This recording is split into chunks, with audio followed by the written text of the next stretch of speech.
Graça e paz, boa noite. Muito bom, poderoso esse nome é, né? A gente tem descoberto quem não sabia, né? Quem não tem descoberto nesse tempo, quanto poder há no nome do Senhor. Eu estava pensando nessa palavra de hoje e com tantas coisas acontecendo, nesse mês a gente está, no Ministério Infantil a gente trabalha por temas, né? Todo mês eles nos dão um tema dentro do programa. E esse mês ele está falando sobre gratidão, né? Falei, Deus, nós temos tantas coisas para agradecer e quantas vezes nós nos colocamos como vítima, né? De tudo a gente é vítima. Tudo, a culpa nunca é nossa. Eu brinco, falo assim que às vezes a gente se engana, a gente não erra, né? E aí eu me lembrei de uma história. Faz muito tempo essa história, porque eu estava pensando, falei, a gente não tinha nem o Raniel ainda, então faz muito tempo a história. A gente morava em Cacoal, e eu cheguei em casa um dia e a energia tinha sido cortada, pastor Zacarias. E na época era eu que era responsável para pagar a energia. E eu fiquei muito brava. Eu falei assim, como assim eu paguei energia e eles cortaram a energia? E naquela época não tinha pagamento eletrônico. Você tinha que ir lá pagar, grampear o comprovante na conta, né? E aí eu falei, não, eu paguei essa conta. Liguei lá na companhia. Falei, eu paguei minha conta, vocês cortaram. E a pessoa toda educada falou, senhora, a senhora tem certeza que a senhora pagou? Eu falei, tem, é lógico que eu paguei. Aí ele falou, então a senhora pega o comprovante e traz para nós e tal. Gente, eu achei a conta de energia. Mas não tinha o comprovante. E eu tinha certeza que eu tinha pago a conta, né? E liguei para a pessoa lá com tanta certeza.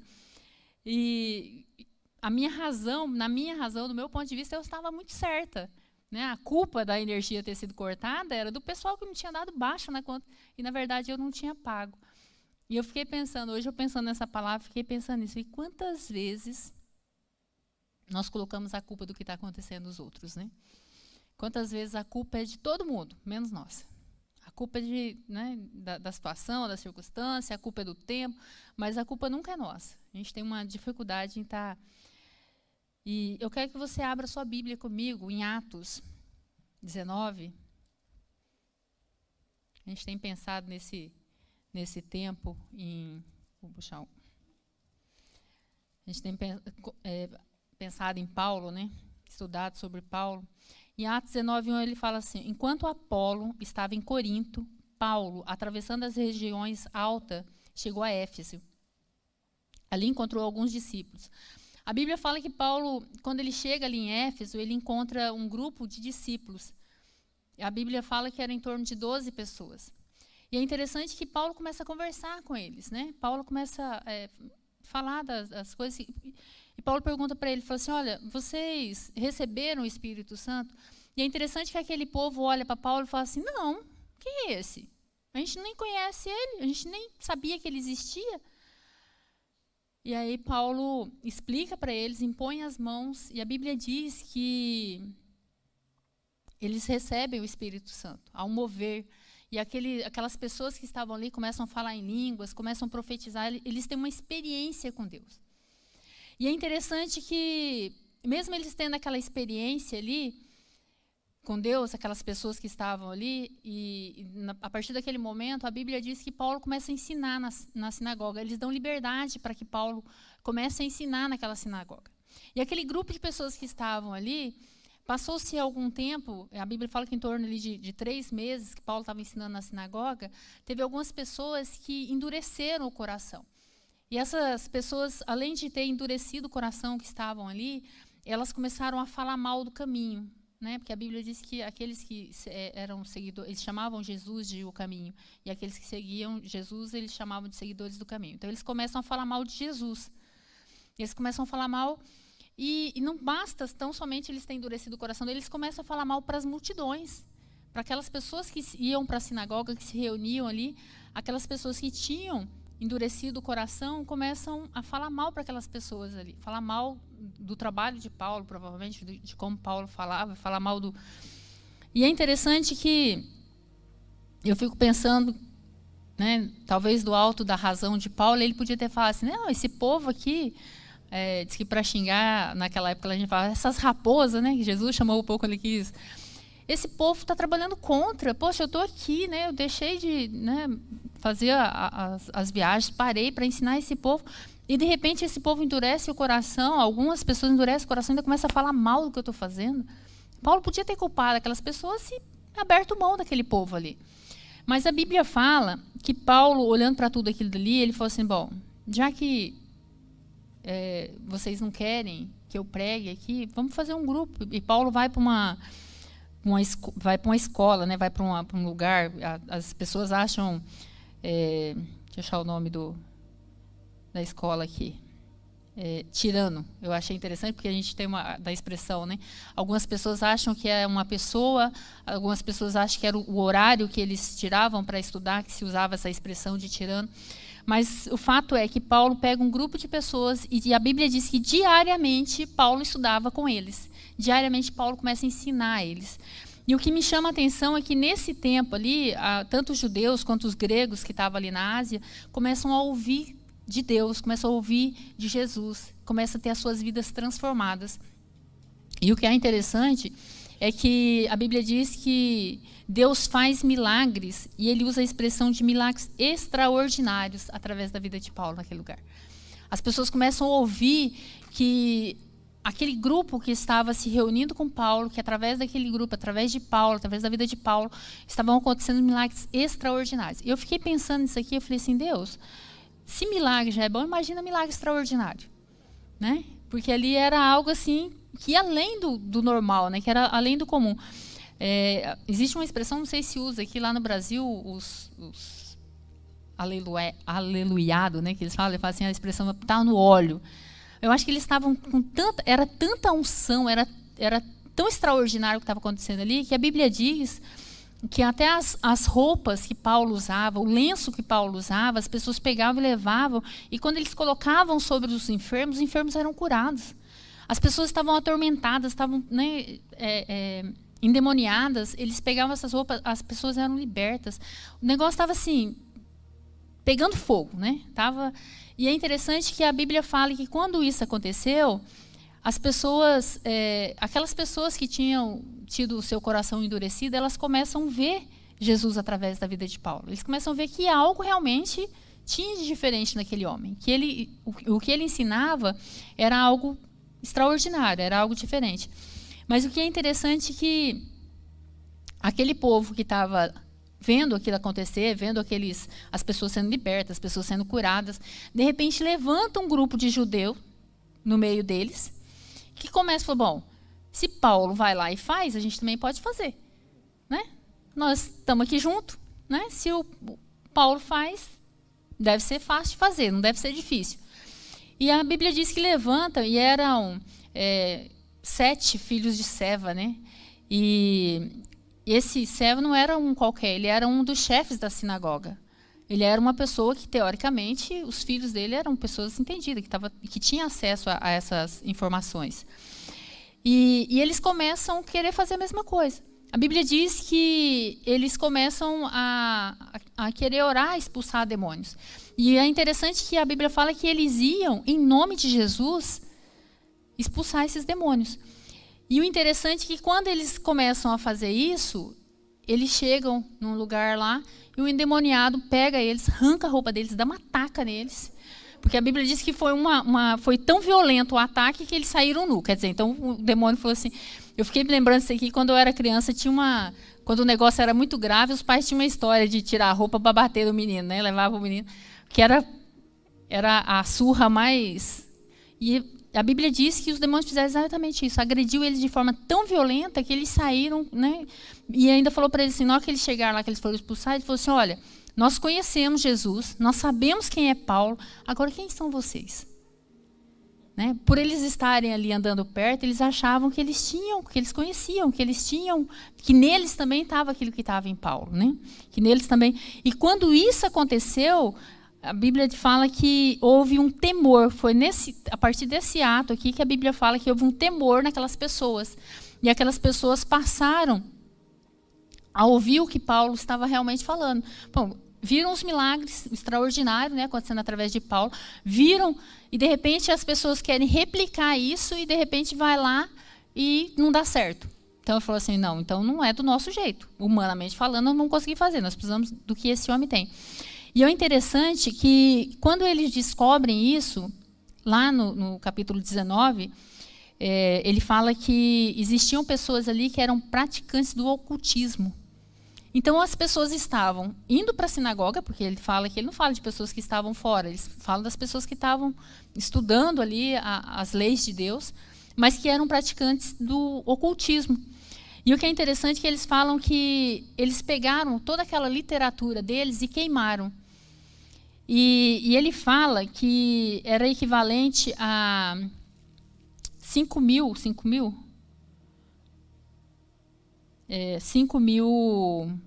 dracmas, né? Que equivalia a uma era 5 mil, não era 50 mil denários, isso. Que equivalia a uma diária de serviço, né? E uma diária de serviço, se a gente colocar aqui no valor dos Estados Unidos, $100, uma diária normal, $100, então daria 5 milhões. Eles pegaram toda essa literatura, 5 milhões. Então, e naquela época, porque hoje, quando a gente fala de livro, hoje a gente já está entrando numa fase que a gente já não está mais o livro, né, que hoje já está no eletrônico também. Mas quando você fala nessa época aqui, você está falando de algo muito valioso, que não era algo que todo mundo tinha. Não se produzia, não tinha gráficas como se produz hoje, né? Era algo raro. Então, eles falam que eles juntaram toda aquela literatura e queimaram. Aquele grande tesouro humano deles, eles queimaram. Né? E, a partir dali, eles começam a dar ouvido ao que Deus tinha falado. E é interessante que, quando eles falam que eles fizeram toda essa fogueira aqui, que queimaram todo esse monte de dinheiro, né? Porque para eles era uma moeda, inclusive, eles, em Atos 19, 20, ele fala assim, dessa maneira a palavra do Senhor muito se difundia e se fortalecia. Quando eles abriram mão, né, quando eles deixaram aquilo que era, que eles tinham um apego, eles conseguiram ouvir e entender o que Deus estava falando com eles. Ele fala, naquele momento, dessa maneira, a palavra do Senhor começou a se difundir, começou a se fortalecer no meio daquele povo. E uma das coisas que nos chama muita atenção aqui quando a gente olha para essa história, para essa fase da vida de Paulo, é que se Paulo tivesse ficado choramingando, culpando, né? Se Paulo tivesse ficado falando, poxa Deus, por que o Senhor me trouxe para o meio desse povo aqui? Porque tinha um pequeno grupo que estava com ele. Quando ele resolveu ficar ali, a Bíblia diz que eram em torno de 12 pessoas. Né? E ainda assim, alguns endureceram o coração. Eu acredito que desses 12 podiam estar no meio dessas pessoas que endureceram o coração. Mas Paulo não desistiu. Paulo falou assim, não, eu não vou ficar culpando o tempo, não vou ficar culpando, né? Eu vou fazer aquilo que Deus determinou que eu fizesse. Então, eu fiquei pensando nisso aqui, falei, quantas vezes a gente não faz, a gente não conquista porque a gente fica culpando. As coisas não saem do jeito que nós queremos, nós logo arrumamos um culpado. E é interessante porque, às vezes, a gente fala assim, poxa, eu estou endividado. Ué, mas eu estou endividado, pode ter acontecido uma coisa para mim ter ficado endividado? Pode, mas pode ter sido que eu gastei mais do que eu devia. Normal, você gastou mais do que você tinha para... Né? Então, normalmente a gente olha para situações e que nós entramos nela, nós decidimos entrar nela. E depois nós queremos arrumar culpados porque nós estamos nela. Ou nós queremos arrumar culpados, ou nós queremos arrumar quem nos tire dela, né? A Bíblia diz que, quando Paulo teve essa atitude, a palavra do Senhor foi difundida, foi fortalecida. Quando nós decidimos observar aquilo que Deus tem para nós, quando nós permitimos que a palavra dele seja difundida em nós, quando permitimos que a palavra dele seja fortalecida em nós, normalmente nós temos que abrir mão de algumas coisas porque senão nós não vamos conseguir. Nós não vamos permitir que a palavra faça o que tem que ser feito, né? E eu fiquei pensando, falei assim, quando aquele povo decidiu queimar os livros, né, queimar toda aquela... representava o intelecto deles, que representava as verdades deles, Deus mudou a história deles. Eu fico pensando que, quando eu comecei em 94, eu comecei não, 95, eu comecei minha faculdade. Livro era algo, hoje ainda material impresso no Brasil, hoje ainda é muito caro. Mas era algo difícil de você comprar. Então, você pega os livros da faculdade, eram livros muito caros. E com muito esforço eu adquiri a minha literatura da faculdade. E foi muito interessante que tanto os meus livros quanto os do Edson eram livros muito caros. E a gente tinha muito ciúme desses livros. A gente mudava, a gente carregava esses livros. A gente ia para o outro lado, a gente carregava. A gente tinha uma biblioteca em casa, era nossos ciúmes aquela biblioteca. E foi por muitos anos assim. E quando nós fomos para Itaberaí, chegou uma fase que ele falou para mim assim, vamos levar nossos livros lá para a igreja, vamos montar uma biblioteca lá. Eu falei, mas meus livros... Né? E aquele maior ciúme com aqueles livros.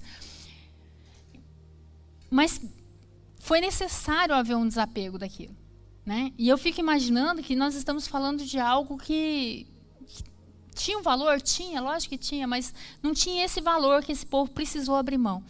Até hoje, eu comentando com o Edson, ele falou assim, será que se Deus falar assim, ó, joga seu iPhone na fogueira, você joga? Joga seu tablet, joga seu computador.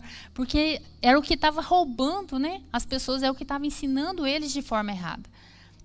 Aqueles livros que eles tinham, que era a verdade deles até ali, aquela riqueza que eles tinham construído, era algo que estava levando eles para longe de Deus. Eles entenderam isso.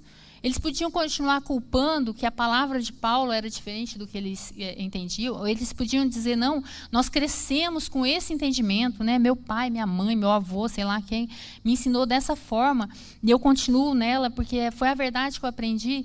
Só que, quando nós olhamos para o que Jesus veio, ele veio desconstruindo tudo isso. Ele falou, olha, eu tenho uma verdade para você, eu sou a verdade, eu sou o caminho. Não tem outra verdade. Esse investimento que você fez aí nessas verdades sua, não vai te levar para lugar nenhum.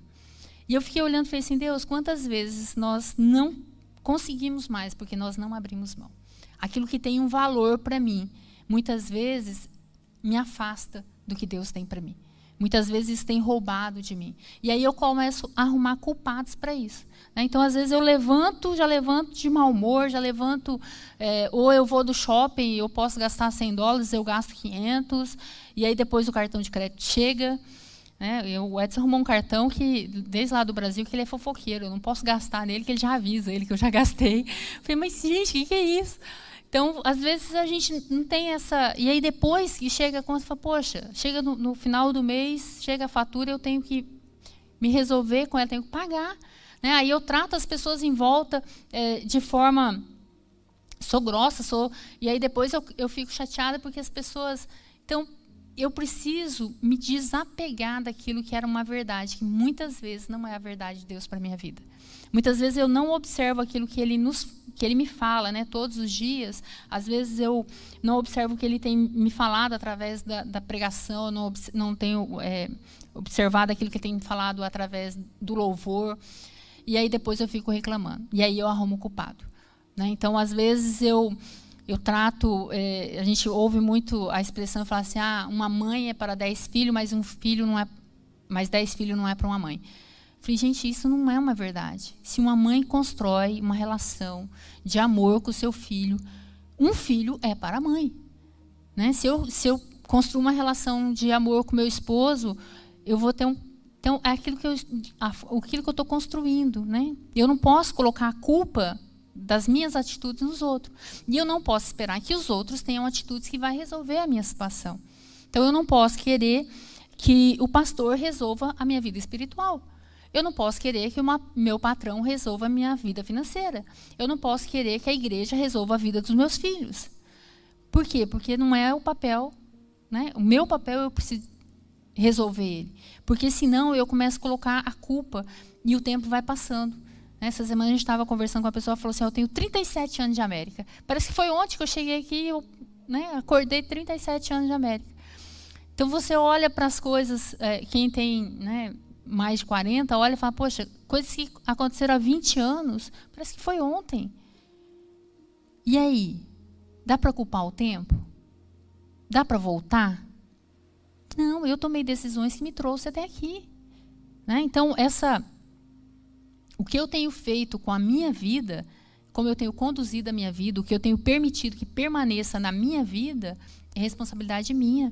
A Bíblia não fala que Paulo chegou para eles e falou assim, sabe aquele material que vocês têm lá? Está atrapalhando vocês precisam queimar ele. A Bíblia não fala isso. A Bíblia diz que aquele povo decidiu queimar aquela literatura deles do ocultismo. Então, quando vem uma verdade para a minha vida, nem sempre ela vem de forma que o meu coração fica feliz, fica alegre.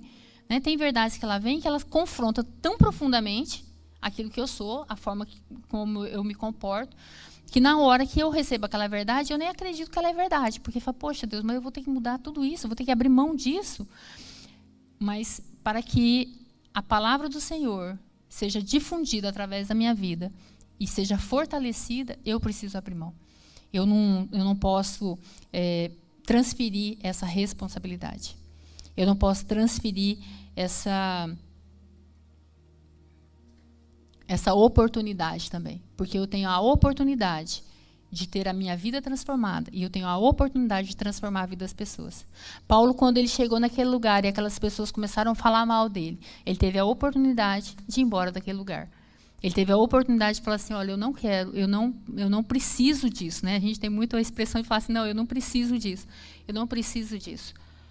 Eu posso, se vocês não querem, tem quem quer. Mas Paulo, ele insistiu com aquele povo. E ele viu grandes coisas sendo feitas naquele lugar. E eu penso que quando Deus olha para nós, Ele quer fazer conosco como Ele fez com Paulo naquele lugar. Ele quer fazer milagres extraordinários. Ele quer usar as nossas vidas para fazer a diferença. Nós temos uma cultura do céu. Nós não temos uma cultura do Brasil, nós não temos uma cultura da América, nós temos uma cultura do céu. Os nossos filhos, eles precisam ser criados na cultura do céu.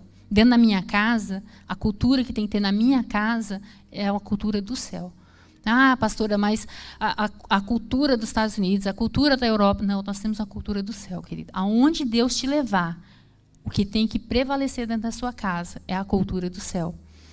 Então, eu quero orar com você nessa noite, para que nós possamos ver, como Paulo viu naquele lugar, milagres extraordinários.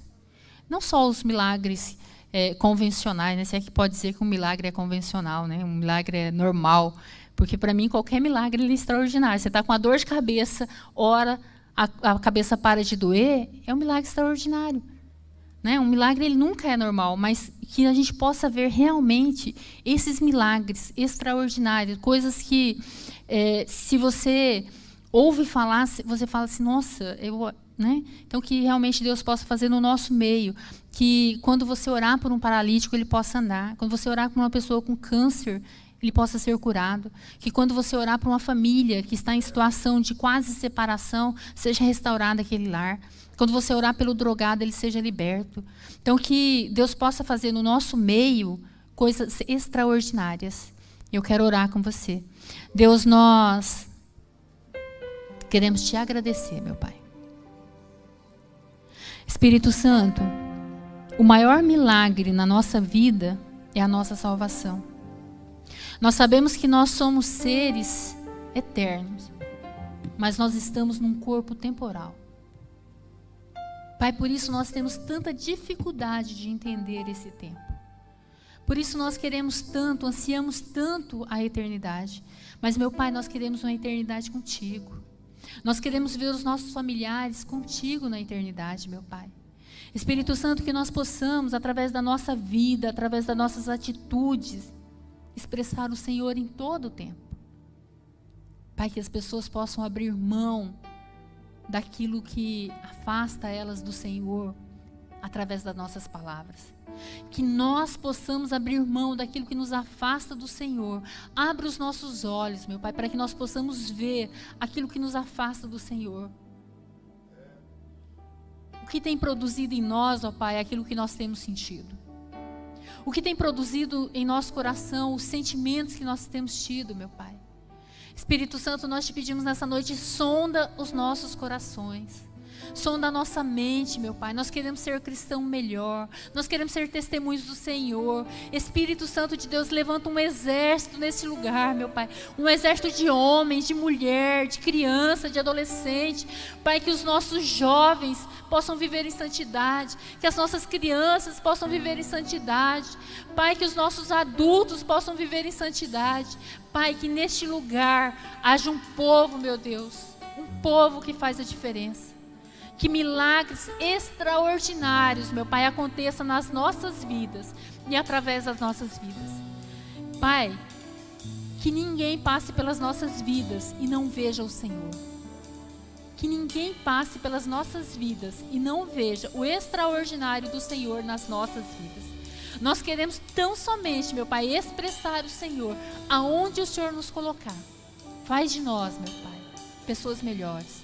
Faz de nós pessoas mais parecidas contigo, meu Pai. Arranca de nós tudo aquilo que não vem do Senhor. Tudo, meu Pai, tudo aquilo que não vem do Senhor, o Senhor tem permissão para arrancar da nossa vida, meu Pai. Porque nós queremos adorar ao Senhor. Queremos ser homens e mulheres de Deus nessa terra. Homens e mulheres que fazem a diferença neste lugar. Em nome de Jesus. Amém?